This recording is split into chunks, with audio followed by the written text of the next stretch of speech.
স্থানীয় সরকার নির্বাচনকে নির্দলীয় করার কথা বলেছি, রাষ্ট্রপতিকে নির্দলীয় করার কথা আমরা সুপারিশ করেছি এবং রাষ্ট্রপতি নির্বাচনটা যেন যে একটা আরো বড় নির্বাচন মণ্ডলী দিয়ে হয়, যেমন সংসদ একই সাথে স্থানীয় সরকারের সব প্রতিনিধি।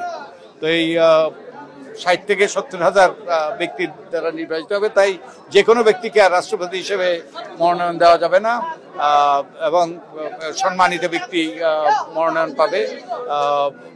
স্থানীয় সরকার আমরা নির্দলীয় করার কথা বলেছি এবং স্থানীয় সরকারকে আমরা শক্তিশালী করার কথা বলেছি। বাজেটের ৩০% স্থানীয় সরকারকে দেওয়ার জন্য আমরা বলেছি, কারণ স্থানীয় সরকার হলো মানুষের দোরগোড়ার সরকার। সমস্যা যেখানে সমাধান সেখানে, এই সমাধান হইতে হবে স্থানীয় সরকারের মানুষের কাছে সরকারের মাধ্যমে। তাই স্থানীয় সরকারকে জাতীয় বাজেটের ৩০% দেওয়ার আমরা প্রস্তাব করছি। এরকম অনেকগুলো প্রস্তাব আপনারা আমাদের ইয়েতে দেখতে পারেন, আমাদের ওয়েবসাইটে।